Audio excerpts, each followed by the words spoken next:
आज बालाजी भगवान संस्थांच्या वतीने सप्तक संगीत कला आविष्काराचे अनिलजी पोटे यांचं मी या ठिकाणी सहर्ष स्वागत करतो।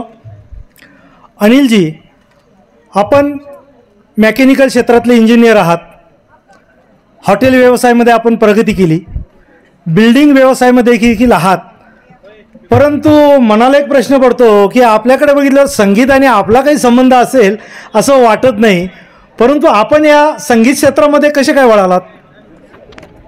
मी एक सांगू इच्छितो की मला सगळ्यात पहिली मी स्वामीं सेवेकरी आहे आणि स्वामींचा निस्सिम भक्त आहेत।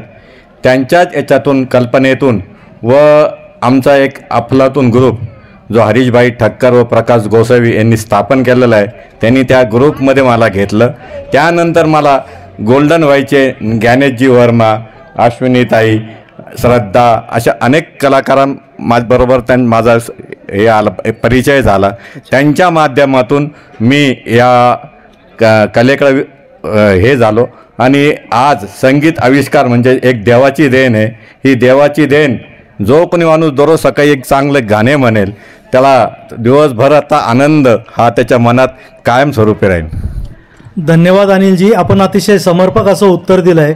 परंतु भक्तिगीत आणि भावगीत या व्यतिरिक्त आपण लाईव्हमध्ये जे ड्रम्स वाजवतो, सॅक्सोफोन वाजवतो, याबद्दल आपला काही ऑर्केस्ट्रा वगैरे किंवा भविष्यामध्ये जाऊन काही करण्याचा मानस आहे का?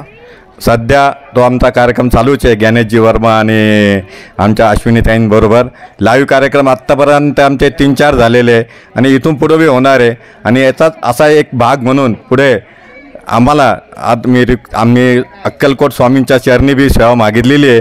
ती आता 8-10 दिवसात होईल आणि तुमच्या माध्यमातून सोमठाण कोकमठाण इथे जंगलीदास महाराज यांच्या आश्रमात सुद्धा लाईव्ह कार्यक्रम घ्यायचा आमचा विचार आहे आणि पुढे ती आता देवाची इच्छा, परमेश्वराची इच्छा हा आम्हाला लाभ नक्कीच मिळणार। निश्चितच। धन्यवाद अनिलजी, आपण आपल्याला बहुमूल्य वेळ देऊन आम्हाला जी आजची तारीख दिली, बालाजी संस्थांच्या वतीने मी आपलं सहर्ष स्वागत करतो व आभार मानतो।